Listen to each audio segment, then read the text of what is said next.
Welcome to the bird media. నేను మీ పవన్ కృష్ణమూర్తి. ముందుగా మీకు ఒక 2 వీడియోలు చూపిస్తానండి.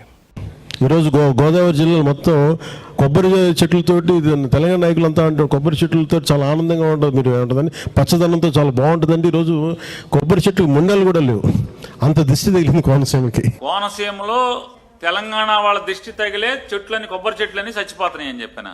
తెలంగాణ నాయకులంతా అంటారు కొబ్బరి చెట్లతో చాలా ఆనందంగా ఉంటుంది. మీరు ఏమంటుందని పచ్చదనంతో చాలా బాగుంటుందండి. ఈరోజు తెలంగాణ వాళ్ళ దిష్టి తగిలే తెలంగాణ నాయకులంతా అంటారు తెలంగాణ వాళ్ళ దిష్టి తగిలే తెలంగాణ నాయకులంతా అంటారు తెలంగాణ వాళ్ళ దిష్టి తగిలే విమానాలు ఎక్కి, జనం సొమ్ముతో విమానాలు ఎక్కి లేదా హెలికాప్టర్లు ఎక్కి తిరుగుతున్న దానికి ఆ దిష్టికే మీరు పడిపోవాలి. ఒకటేమో ఇప్పుడు పవన్ కళ్యాణ్ క్షమాపణ చెప్పాలి అంటూ, సరే తెలంగాణ వాళ్ళు ఏం మాట్లాడుతున్నారనేది దాని మీద తర్వాత మాట్లాడుకుందాం. మనం వాళ్ళకి ఏం చేయడానికి లేక మాట్లాడుతున్నారని తెలుస్తోంది. ఇక మన వాళ్ళు అఫ్కోర్స్ ఇక్కడ కూడా చేయడానికి ఏం లేదు, ఇందులో చలి కాచుకోవడం అంతే, నిపురా చేసి చలి కాచుకోవడం అంతే. పేరున ఏమన్నారు, తెలంగాణ వాళ్ళు అంటే తెలంగాణ ప్రజానీకం దిష్టి తగిలి కోనసీమలో కొబ్బరి చెట్లన్నీ కూడా ఇలా పాడైపోతున్నాయని పవన్ కళ్యాణ్ గారు అన్నారా? ఆ మాట అన్నారా? ఆయన సిగ్గుండాలి కదా కనీసం ఆ మాట మాట్లాడడానికి. అందుకే అన్నది చెవిటి మిషన్ కొనివ్వాలి అని. పేర్ని నాన్నగారికి చెవిటి మిషన్ కొనివ్వాలని అందుకే అన్నది. అండ్ సెకండ్ థింగ్ ఏంటి, పవన్ కళ్యాణ్ సినిమా మ్యాట్నీకి మూసేస్తారు అంటే ఈయనకి ఎలా ఉందంటే, ఒక సినిమా ఫ్లాప్ అవ్వాలని ఎంత బలంగా పెట్టుకున్నాడంటే ఆ సినిమా మీద పనిచేసిన ఏ ఒక్కడు కూడా బతకాల్సినటువంటి అవసరం లేదు, ఆత్మహత్య చేసుకుని చచ్చిపోవచ్చు. ఇది ఆయన ఇంటెన్షన్, పేర్ని నాన్నగారి ఇంటెన్షన్. చిచ్చు పెట్టడం కాదా ఇది? కుటుంబాల్లో చిచ్చు పెట్టడం కాదా? ఏమన్నా అంటే నేను సీనియర్ రాజకీయ నాయకుడిని, నేను వచ్చేసాను, ఇచ్చేసాను, అలా ఉన్నాను, ఇలా ఉన్నాను. ఆవిడ బాబు సినిమాటోగ్రఫీ మంత్రి అంట, పిచ్ సినిమాటోగ్రఫీ మంత్రి అంటాడా? చూసా ఇందాక స్టేట్మెంట్. ఆయన ఏమంటాడు, నేను సినిమాటోగ్రఫీ మంత్రిగా చెప్తున్నాను, నీ 2-3 రోజులు ఆడే సినిమా ఆడనివ్వండి. అసలు ఇతను ఎందుకే బాబు, అసలు మామూలుగా మ్యాట్నీకి ఎత్తేస్తారా సినిమాని? ఇతను చేయలేదు. అతని సినిమా మ్యాట్నీ మార్నింగ్ షో పడితే మ్యాట్నీకి ఆడటమే కష్టం, ఇతను ఎందుకు ఆపటం? సినిమాటోగ్రఫీ మంత్రి వచ్చి ఆపాలండి సినిమాలో. జనమే చూడలేదయ్యా బాబు అని చెప్తుంటే, ఇప్పుడు దాకా కొనుక్కున్న వాళ్ళు బికార్లు అయిపోయారు, సినిమాలు కొనుక్కున్న వాళ్ళు బికార్లు అయిపోయారు. ప్రభుత్వానికి జీఎస్టీ కట్టలా ఇంతవరకు ఆ ప్రొడ్యూసర్, ప్రభుత్వం నుంచి అడిగిన ఒక్క అధికారి లేడు. జీఎస్టీ కట్టపోతే ఇంతవరకు ఆ సినిమాకి ప్రభుత్వం నుంచి అడిగిన వాళ్ళు లేడు ఎవడు. వేరే వాడిని అయితే ఊరుకుంటారా అంటే అడుగుతున్నాను. సినిమాలకు జీఎస్టీ కట్టరు, కొనుక్కున్న వాళ్ళేమో బికార్లు అయిపోయి పాపర్లు అయిపోయిన పరిస్థితి. దానికి నువ్వు సినిమాటోగ్రఫీ మంత్రి ఒకటి వచ్చి ఆపాలండి. మళ్ళీ ఇవన్నీ వేస్ట్ మాటలు ఎందుకు ఇదంతా? తెలంగాణ రాజకీయ నాయకులు అన్నారు పవన్ కళ్యాణ్ గారు చాలా స్పష్టంగా. తెలంగాణ రాజకీయ నాయకులు అన్నటువంటి దానికి వాళ్ళ దిష్టే తగిలిందేమో. ఎస్, డెఫినెట్గా వాళ్ళ దిష్టే తగిలిందేమో.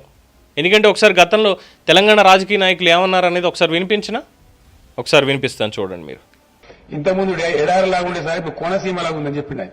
అంత అద్భుతంగా పంటలు పండుతుంది కాబట్టి ఆ వాతావరణం డిస్టర్బ్ చేయొద్దు, మళ్ళా మన గ్రామసీమలలో వెలితి లేవద్దు. ఎక్కడికక్కడ మాట్లాడి పిల్ల కాలువలు తవ్వే విషయంలో కూడా మీరు సహకారం చేసినట్టయితే మన రాజన్న సిరిసిల్ల జిల్లా గోదావరి జిల్లాలకు, కోనసీమకు తీసిపోకుండా ఈ ప్రాంతం కూడా పచ్చదనంతో కలకలలాడే దృశ్యం. ఇదంతా కుట్రలో భాగంగానే సీమాంధ్రులు అందరూ కూడా కుట్ర పని ఆపి ప్రయత్నం చేస్తారు. ఎంతమంది ఎన్ని కుట్రల పని ఆపి ప్రసక్తి లేదు. కేటీఆర్ కానీ, కేసీఆర్ కానీ, హరీష్ రావు కానీ, మిగతా వాళ్ళు కానీ, కేటీఆర్ అయితే ఇక చాలా సందర్భాల్లో మాట్లాడింది. చాలా సందర్భాల్లో సిరిసిల్లలో పచ్చదనం ఏదో ఒక సినిమాకి సంబంధించి చూపిస్తూ ఆ సినిమా ఇక్కడే తీశారంటే ఏంది ఇంత పచ్చగా ఉంది ఇక్కడ, ఇదే కోనసీమలో ఉంది, ఇది కోనసీమ నువ్వు తీసిన తప్ప అబద్ధం అని చెప్పి ఆయనతో అంటే, లేదురా బాబు ఇదంతా సిరిసిల్లలో చేసింది, మన సిరిసిల్లలో తీశారు, ఇక్కడ ఎంత పచ్చదనం ఉంది, కోనసీమను కూడా తలదన్నేంత హ్యాపీ, కోనసీమని తలదన్నేంత పచ్చదనం తెలంగాణ గడ్డ మీద, అది సిరిసిల్ల కానివ్వండి, వరంగల్ కానివ్వండి, ఖమ్మం కానివ్వండి, ఆదిలాబాద్ కానివ్వండి, నిజామాబాద్ కానివ్వండి, కరీంనగర్ కానివ్వండి, ఎక్కడన్నా సరే ఉందంటే చాలా సంతోషిస్తాం. ఎవరికైనా సరే అక్కడ పచ్చగా ఉండడమే కావాల్సిందే. ఎవడో దాని మీద పడి ఆడవాడు. పవన్ కళ్యాణ్ గారు ఇక్కడ రాజకీయ నాయకులకి సంబంధించి మాట్లాడారు. ఎస్, ఆ రోజు అన్నటువంటి మాటల్ని అన్యాపదేశంగానే అక్కడ ఆయన మాట్లాడుతూ వాళ్ళ దిష్టి తగిలిందేమో. ఎస్, నిజంగా కేటీఆర్ దిష్టి తగిలిందేమో. మాట్లాడితే కోనసీమ అన్నారు కాబట్టి ఆ చెట్ల మొండేళ్ళ మిగిలిపోయా సముద్రపు నీటితోటి ఇంకో దానితో ఆ దిష్టి తగిలేలా అయిపోయిందేమో. ఇది ఎవరైనా ఇన్ జనరల్గా మాట్లాడేటువంటి మాట. ఇన్ జనరల్గా పొద్దునుంచి సాయంత్రం దాకా హ్యాపీగా చలాకీగా ఉన్న ఒక అమ్మాయి లేదంటే ఒక అబ్బాయి సాయంత్రానికి డీలా పడిపోయాడంటే ఇంట్లో వాళ్ళు అనేటువంటి మాట ఏంటో తెలుసా? వెంటనే అయ్యమ్మో ఎవరి కళ్ళు పడ్డాయో, పొద్దు నుంచి తిరిగాడు పిల్లాడు పిల్లది, ఇద్దరు బాగానే ఉన్నారు, ఇప్పుడు మాత్రం చూస్తేనేమో డీలా పడిపోయి కూర్చున్నారు. ఇంట్లో ఉన్న వాళ్ళని వెంటనే ఎవరో ఒకళ్ళని ఇది మిరపకాయ ఉప్పు తీసుకురంటే దిష్టి తీయాలి. ఎవడు దిష్టి తగిలిందో అంటే ఎవరి దిష్టి తగిలిందని అలా అక్కడ అదే మాటని పవన్ కళ్యాణ్ గారు అన్నది.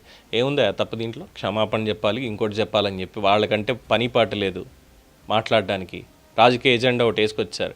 అంటే వీళ్ళకి కూడా బేసిక్గా పనిపాటు లేదు. పేరునాని లాంటి వాళ్ళకి కూడా పనిపాట ఏం లేదు. ఎందుకంటే ఓడిపోయింది కూడా చాలా రకాలుగా అక్కడ ఏం జరిగింది అనేది అందరికీ తెలిసిందే. రెండోది అక్రమ బియ్యం రవాణాలో ఈయన గారికి సంబంధించినటువంటి గోడౌన్లోను వీటిలో దొరికింది. ఇప్పటికీ ఇంకా ఇన్ని అరెస్ట్ చేయకుండా కూర్చోబెట్టారంటే మరి ఎవరి కాళ్ళు పట్టుకుని ముందుకెళ్తున్నారో, ఎవరిని కాకా పట్టిస్తున్నారో వెనకాల నుంచి ఉన్నటువంటి పరిచయాలు, సామాజిక సమీకరణలు ఇవన్నీ కూడా తీసుకెళ్ళి పవన్ కళ్యాణ్ గారి మీద మాత్రం పడిపోవడం. ఒక్కరోజన్న వ్యక్తిగతంగా పేరు నాని కానీ వాళ్ళ కుటుంబ సభ్యులు కానీ ఎవరన్నా పవన్ కళ్యాణ్ గారు మాట్లాడారా? లేదే. ఈయనకి మాత్రం ఇంత నోటి దురద. అక్రమ బియ్యం కేసులో అరెస్ట్ అవ్వాల్సింది. పైగా చెప్పుకుంటాడు చంద్రబాబు నాయుడు చాలా మంచోడు, మా ప్రభుత్వంలో చేసినట్టుగానే ఇంకోలాగా కాదు, కొల్లు రవీంద్రకి గడ్డి కూడా పెట్టాడే, బుద్ధి ఉందా లేదా, నీకు ఏమన్నా కోపం ఇది ఉంటే ఆడు కొడుకు మీద చూసుకో, ఇంట్లో ఆడాల జోడికి వెళ్ళడం ఏంటి అని చెప్పి కూడా అన్నాడు. నిజంగా ఆయన చాలా గ్రేట్ ఆయన అని చెప్పి పైకి మాటలు చెప్తాడు. సాయంత్రానికి వచ్చేసరికి మాత్రం ఇగో ఇలాంటి పిచ్చి మాటలు మాట్లాడడం. అందుకే చెవిటి మిషన్ ఒకటి కొనివ్వాలి. తెలంగాణ నాయకులు వర్సెస్ తెలంగాణ ప్రజలు. ఇది పవన్ కళ్యాణ్ గారు అన్నది. తెలంగాణ ప్రజలను ఆయన ఏమీ మాటనలా, ఒక్క మాట కూడా ఆయన ఎప్పుడు ఏమనలా. తెలంగాణ రాజకీయ నాయకులను మాత్రమే అన్నాడు ఆయన. ఈరోజు గోదావరి జిల్లాలో మొత్తం కొబ్బరి చెట్లతోటి తెలంగాణ నాయకులంతా అంటారు కొబ్బరి చెట్లతో చాలా ఆనందంగా ఉంటుంది, మీరు ఏమంటుందని పచ్చదనంతో చాలా బాగుంటుందండి. ఈరోజు కొబ్బరి చెట్లు ముండలు కూడా లేవు, అంత దిష్టి తగిలింది కోనసీమకి. గతంలో కూడా తెలంగాణ నాయకులకు నేను జనసేన పార్టీ ముందు నుంచి చెప్పేది కూడా ఏంటంటే పాలకులు వేరు, ప్రజలు వేరు.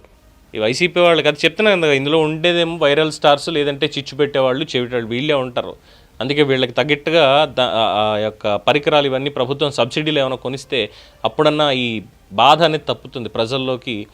అంటే కొన్ని దిక్కుమాల మీడియాలు కూడా ఉంటాయండి. I'm really sorry for say this. కొన్ని దిక్కుమాల మీడియాలు కూడా ఉంటాయి. ఏంటంటే దీన్నిగో ఇది పట్టుకుని ఇది వైరల్ చేసేయాలి, ఇంకేముంది చిచ్చు పెట్టేసేయాలనేటువంటి కార్యాచరణ తప్పితే వీళ్ళకి ఇంకేమీ ఉండదు. తెలంగాణను అవమానించేసిన పవన్ కళ్యాణ్, ద సోకాల్డ్ మాట్లాడినటువంటి నేతలు ఎవరైనా ఉన్నారో వీళ్ళందరికీ కంటే కొన్ని కోట్ల రెట్లు తెలంగాణని చాలా గొప్పగా గర్వంగా ప్రకటించుకున్నాడు పవన్ కళ్యాణ్ గారు. ఆ ముఖ వీళ్ళకి తెలియదు. ఏమంటారు? దీని మీద మీ అభిప్రాయాన్ని కామెంట్స్ రూపంలో తెలియజేయండి. చూస్తూనే ఉండండి ది బర్డ్ మీడియా.